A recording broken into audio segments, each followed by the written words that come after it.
Retour sur l'actu, le MCP, grâce à lui, la démocratie pourrait peut-être retrouver ses bons droits. Et pour en parler, nous recevons aujourd'hui Philippe Ponge, qui est relais régional et local pour le MCP, le mouvement constituant populaire. Bonjour Philippe Ponge, et merci à vous d'être des nôtres ce jour. Bonjour, merci à vous de nous recevoir, c'est formidable. Alors, sans plus attendre, et pour nos auditeurs qui sont impatients d'en savoir plus, est-ce que vous me permettez de vous demander tout d'abord ce qu'est le mouvement constituant populaire, le MCP? Est-ce un parti politique, un mouvement, une association? Qu'est-ce que c'est concrètement? Alors concrètement, c'est un mouvement collectif, une association de fait juridiquement, adossée à une association de patrimoine, loi 1901, pour recueillir des dons. Et cette association est pilotée par le mouvement constituant populaire, le collectif. D'accord, très bien. Écoutez, merci de cette précision. Alors, depuis quand le mouvement constituant populaire existe-t-il? Depuis quand le MCP existe-t-il? Qu'est-ce qui a mené à sa création? Alors, il existe depuis, des fois, les dates, là, j'ai un peu du mal, mais je crois que c'est 2020. Un intervenant d'un mouvement politique démocrate qui vient, des membres de Voter pour vous, et essentiellement, je crois, qui viennent sur Culture, qui existait depuis fin 2018, janvier 2019, nous demander qu'est-ce qui, pour vous, serait important par rapport à un nouveau mouvement démocrate. Et nous, on a fait tout notre chemin avant d'ailleurs pour beaucoup et depuis 2019 pour d'autres, sur la capacité de décider par nous-mêmes. On promeut le RIC, le référendum d'initiative citoyenne, en toute matière, d'ailleurs, peu importe, voilà. D'accord. Et on est à un stade d'évolution où on promeut vraiment le RIC constituant. C'est-à-dire que pour nous, ça y est, on a trouvé la pointe aiguisée de la flèche, qui est la capacité de modifier la Constitution par des citoyens. Et une citoyenne ou un citoyen peut lancer une modification constitutionnelle à condition qu'il y ait un certain quorum, etc.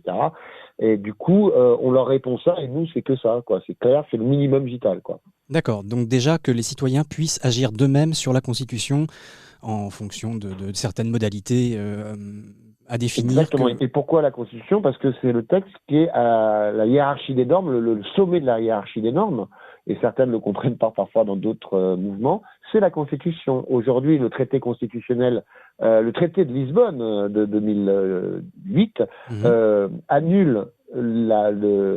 reprend les termes du référendum pour un traité constitutionnel européen, mais on n'a pas le traité qui est ratifié, donc il n'y a pas de constitution européenne, donc on a la constitution française, on n'a pas perdu ça au moins, on a perdu pas mal de trucs, mais en tout cas le référendum a été efficace là-dessus parce qu'on a toujours la constitution française qui est au-dessus de tout traité. Alors, il y a un article qui dit que les lois européennes sont au-dessus des lois françaises, c'est vrai, mais pas si c'est pas conforme à la Constitution. Donc à partir du moment où on peut changer la Constitution, au moins, là, on a un vrai pouvoir décisionnel et souverain pour la France. Ah oui, d'accord. C'est une façon de contourner finalement les commissions et les autres hauts fonctionnaires de l'Union européenne qui n'ont pas nécessairement le bien commun à l'esprit lorsqu'ils produisent leurs directives. Tout à fait. Dans tous les domaines, la Constitution est au-dessus de tout texte. D'ailleurs, il y a certains pays, alors ça, je crois qu'il y a l'Irlande, d'autres pays qui refusent des traités parce que c'est contraire à leur constitution et qu'ils ne veulent pas changer leur constitution. Donc, ils ratifient pas le traité, point à la ligne. D'accord. Et alors du coup, en fait, ça, c'est le principal objectif. Y en a-t-il d'autres? L'autre, c'est que les élus ne puissent pas modifier la Constitution sans passer par un référendum. D'accord. Mais alors, du coup, c'est-à-dire qu'à partir du moment où on touche au texte fondateur, c'est comme quand vous faites un groupe, n'importe qui a un petit groupe, il y a un moment où on fixe des règles. Ces règles, ça s'appelle la Constitution, en fait, tout simplement. D'accord. Alors, du coup, en fait, si vous voulez, pour les auditeurs de Radio Courtoisie qui seraient un peu plus versés en histoire et en histoire des institutions, est-ce qu'on peut dire que le MCP, le mouvement constituant populaire, s'éloigne de la démocratie tocquevillienne ou de celle de Montesquieu pour aller plus loin que celle de la Confédération helvétique? Et en ce cas, doit-on comprendre que finalement votre conception, la conception de votre mouvement en ce qui concerne la démocratie se rapproche davantage des modèles athéniens ou chouardiens d'Étienne Chouard? Alors, nous, on n'a pas vraiment de conception de la démocratie. Hein. Le minima, c'est ce que je vous ai dit, la capacité des citoyens à modifier la Constitution et la possibilité pour les élus de la modifier tout seuls, sans référendum. Nous, on souhaite mettre en place des outils qui permettent aux citoyens de définir eux-mêmes la démocratie qu'ils voudront. On est vraiment à la base. Donc en fait, il n'y a pas, vous n'avez pas de modèle de démocratie particulier en fait. Alors moi oui, mais le mouvement non. Oui, c'est ça que oui, pardon. C'était un vous un peu ambigu, je le reconnais, je suis navré. Oui, donc vous personnellement avez votre idée sur la question, mais le mouvement étant lui-même totalement démocratique, n'en a pas particulièrement. Tout à fait. Voilà, d'accord. Merci infiniment de cette précision. Est-ce que vous pouvez... Là, vous l'avez expliqué assez brillamment, mais est-ce que vous pouvez expliquer aux auditeurs ce qui pourrait différencier un RIC constituant des autres RIC qui sont proposés par éventuellement d'autres mouvements ou d'autres courants de pensée? Alors, on entend surtout parler de modifications, enfin de propositions de nouvelles constitutions. L'avantage du RIC constituant, premièrement, c'est une garantie. Quand vous prenez votre voiture, si vous tuez quelqu'un, vous avez une assurance. Donc nous, ça assure qu'un futur gouvernement laisse la possibilité aux citoyens, pourquoi pas de le renverser ou en tout cas de mettre un veto sur un sujet ou pourquoi pas. Enfin bon, voilà. À partir du moment où on peut toucher à la Constitution, on peut tout faire. Donc du coup, c'est une garantie. C'est pas une façon de fonctionner. On gouverne pas par RIC. Donc on peut gouverner par d'autres manières. Donc, vous pensez qu'on ne peut pas gouverner par RIC? Ah ben non, il y a trop de choses à traiter. Non. Il y a des RIC, par exemple en Suisse, c'est pas forcément le modèle, mais par exemple en Suisse, ils ont 5-6 référendums par trimestre, enfin sujet, et 4 référendums par an. Donc ils traitent une vingtaine de questions et les citoyens s'intéressent peut-être à 5 questions, sauf qu'au bout de 10 ans, ça fait 50 questions, donc ils ont une conscience politique bien plus développée que la nôtre, en tout cas une conscience citoyenne. Bah oui, puisqu'en plus, ils savent pertinemment que si jamais ils vont voter, leur voix va vraiment compter, ce qui n'est pas le cas dans notre République. Bien sûr. C'est décisionnel, tout à fait. Ça, c'est hyper important. Le RIC constituant par rapport aux autres, les autres sont aussi décisionnels, pardon. Mais lui, la différence par rapport aux autres, c'est qu'il s'attaque au texte fondateur qui, une fois changé, toutes les lois, les décrets, les lois organiques, les décrets internes ou externes, tout ça doit se mettre en conformité avec ce nouveau texte constitutionnel. C'est la base. Donc il est beaucoup plus important évidemment que n'importe quel autre référendum. Maintenant, évidemment, le RIC veto parle davantage peut-être aux françaises dans la mesure où une loi retraite, on met un RIC veto. Voilà. Oui, c'est d'ailleurs ce qui est mis en application en Suisse. Ça apaise, ça permet de pas faire des conflits, de se taper dessus, de faire des manifestations qui parfois dérivent. Ça permet d'être un peu plus cool. D'ailleurs, le RIC, quand il existe il existe dans 36 pays dans le monde. On constate, si on fait une analyse, il y a un indice du bonheur. On se rend compte que les gens sont plus heureux globalement dans les 36 pays où il y a un RIC. Ce que vous expliquez là, c'est qu'il y a le plus important, le plus fondamental, c'est le RIC constituant, mais qu'il reste d'autres formes de RIC qui pourraient être également les fameux outils dont vous parliez tout à l'heure, comme par exemple le RIC veto. Tout à fait. Néanmoins, il faut quand même s'attacher à la chose la plus importante. Et encore une fois, c'est un RIC. On gouverne un RIC, c'est pour la Constitution, quoi. Encore une fois, on ne gouverne pas par RIC. Donc, si c'est que des RIC veto, on ne va pas pouvoir proposer des choses. Donc, c'est quand même, nous, on est quand même sur la base de la base, la démocratie possible au moment quand on veut, tout le temps, voilà. Donc étape par étape, finalement, commencer par un RIC constituant, puis avancer en lui adjoignant un RIC veto, et puis pourquoi pas après un RIC de proposition.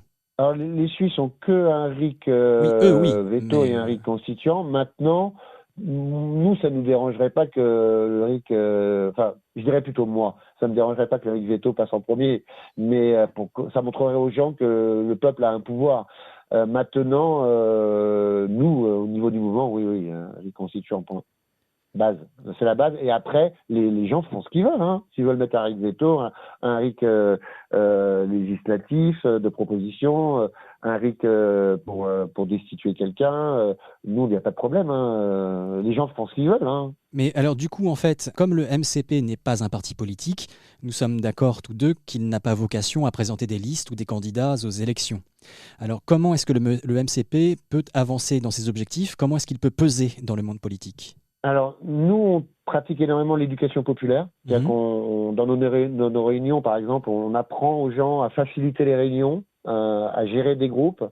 Donc, ils viennent et puis, assez rapidement, quand ils le sentent, ils vont faciliter une de nos réunions tous les lundis sur le Discord du mouvement constituant populaire, que vous pouvez retrouver sur mouvement-du-6 constituant-du-6 populaire.fr. Et puis, on fait du maillage territorial, c'est-à-dire que on permet aux gens de se rencontrer. On a une carte, c'est mcp.gogocarto.fr. On a une carte où il y a tous les maillets de France. On est plus de 3000, plus que ça maintenant, 3005, je sais plus. Du coup, voilà, on essaie de permettre aux gens de se rencontrer et de faire des groupes locaux. Parce que l'important, c'est le local, la proximité, la décision. Si on peut voir qu'on a une décision déjà qui s'applique localement, on peut être sûr que les gens vont commencer à prendre confiance, se dire, voilà, du coup, on va peut-être pouvoir également peser sur une décision régionale, nationale et compagnie. Oui, d'accord. Donc, commencer par le principe de subsidiarité. Oui, alors, moi, c'est ma stratégie et le MCP aussi, quelque part, puisque on a des groupes comme ça qui... Bon, après, on a également une stratégie nationale. On a plein de stratégies. On a une stratégie opportuniste, on a une stratégie... il n'y a que l'électoral qu'on n'a pas, mais voilà, on essaie de développer toutes les stratégies. Très bien. Merci infiniment. Et alors, du coup, est-ce que le MCP, dans l'intervalle, soutient des listes ou des candidats qui seraient censés respecter ces objectifs? Et si oui, comment peut-il s'assurer que ces derniers respectent leurs paroles? Alors, on ne soutient pas de candidats. On soutient nos revendications dans les programmes des candidats. C'est-à-dire en espérant qu'elles soient appliquées, quoi. Enfin, voilà, plus c'est haut dans le programme, plus on va soutenir. Mais on soutient pas de candidats, nous. On soutient ce qui fait notre raison d'être. Si on le retrouve dans le programme, on soutient. D'accord. Et alors, qu'est-ce que vous penseriez éventuellement en termes d'étape intermédiaire du mandat impératif? Le mandat impératif correspond à un fonctionnement démocratique que moi j'approuve. Le MCP se prononce pas là-dessus. Nous, on informe sur le fait qu'un candidat, on a eu La Salle, on a Heger, parce qu'ils avaient vraiment, La Salle s'était engagée sur son honneur, même ses biens propres, à mettre en place le RIC constituant. Clara Heger, c'était le premier point et le seul point de son programme, donc on était en accord total. Sur les autres points des programmes, on ne se prononce pas, nous. Oui, vous n'êtes là. Oui, tout à fait. Donc c'est tout à fait clair. Et alors, du coup, quelle serait éventuellement la prochaine échéance importante du MCP? Alors là, c'est une question difficile. On n'est pas naïf par rapport déjà au monde électoral. On se doute que les élus sont plutôt... je dirais pas à 100%, mais pas loin contre la démocratie. Donc on a un combat de fond, c'est tous les jours, c'est toutes les semaines surtout, ce qui est déjà pas mal. On fait des réunions hebdomadaires toutes les semaines, même plusieurs par semaine avec des ateliers, on fait un jeu constituant pour toucher les gens de façon ludique. Mais honnêtement, on n'a pas d'échéance précise de votation coordonnée comme on a pu faire dans le passé. Voilà, on n'a pas d'échéance établie aujourd'hui très précise. D'accord, c'est entendu. Écoutez, merci infiniment Philippe Ponge pour toutes ces précisions sur le mouvement constituant populaire, le MCP. Chers auditeurs, rendez-vous sur le site. À bientôt Philippe Ponge. Merci beaucoup.